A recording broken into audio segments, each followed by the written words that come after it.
Have you ever noticed each Sunday when we take up the offering that I take the offerings from the ushers, I turn towards the altar and I raise them up and I wait and I pause.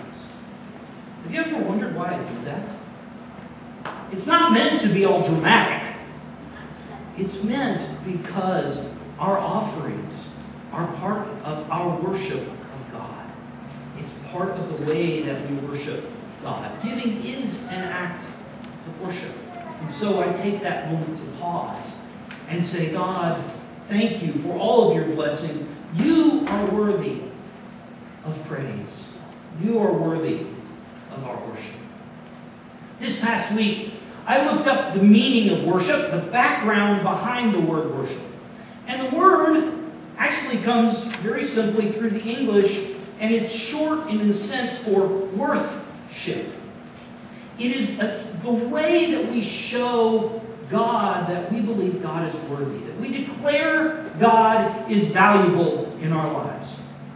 Now, we declare things valuable in our lives in lots of ways, some of them very subtle, some of them very open, but two of them are most prominent. Someone once said, if you wanted to see a person's priorities, you only have to look at two places. What are they? Anybody? What are the two places? Your checkbook and your calendar. Checkbook and your calendar. How we use our money and how we use our time. Our money is one way we clearly show what things we hold to be valuable. This evening will be the perfect example in our culture. I couldn't come up with a better illustration if I tried. The Super Bowl. As of yesterday, there had been $87.5 million in legal bets placed on the Super Bowl. $87.5 million. And that doesn't include all the illegal stuff. A single 30-second commercial in tonight's Super Bowl will cost the person who created it $3.5 million. $3.5 million. We pay people a lot of money to entertain us, don't we?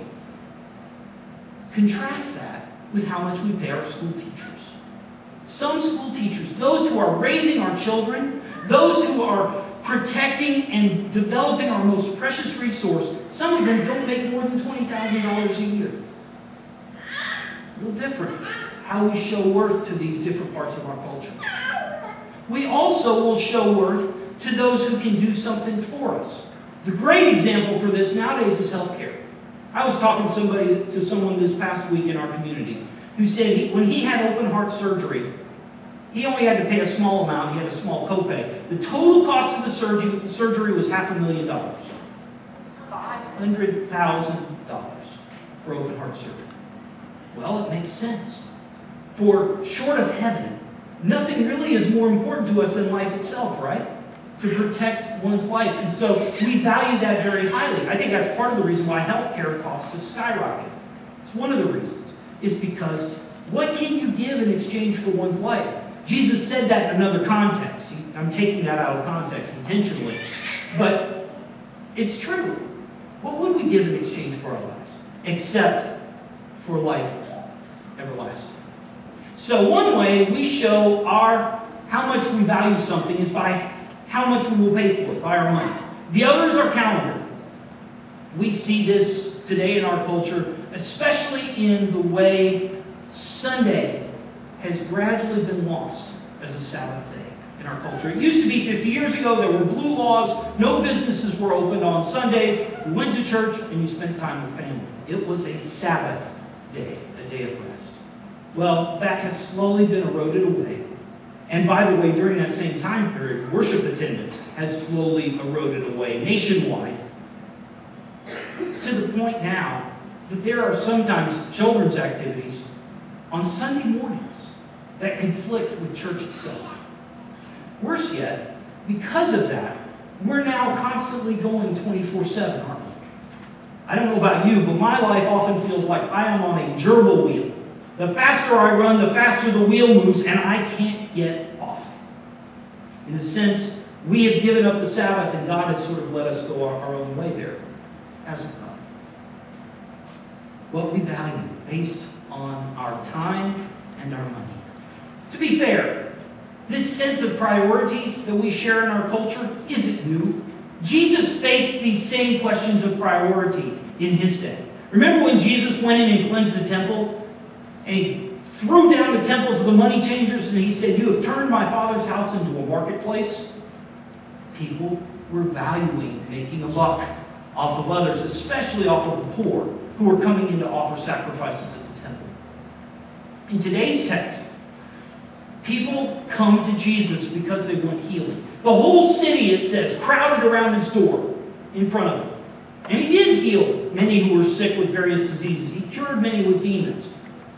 They weren't there, though, because he was the Messiah, because they wanted to follow him as their Lord. They wanted him for what he could do for them. He could heal them.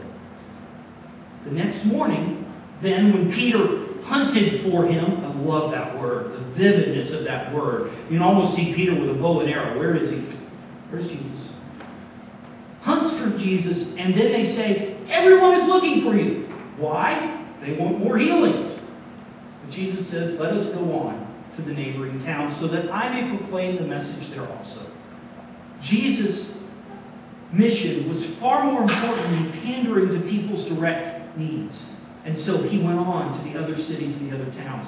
That's part of the way that Jesus worshiped his Father, worshiped God, was by doing God's will. And just as Jesus worshiped God, Jesus invites us to worship God by giving of our time and our treasures. More than that.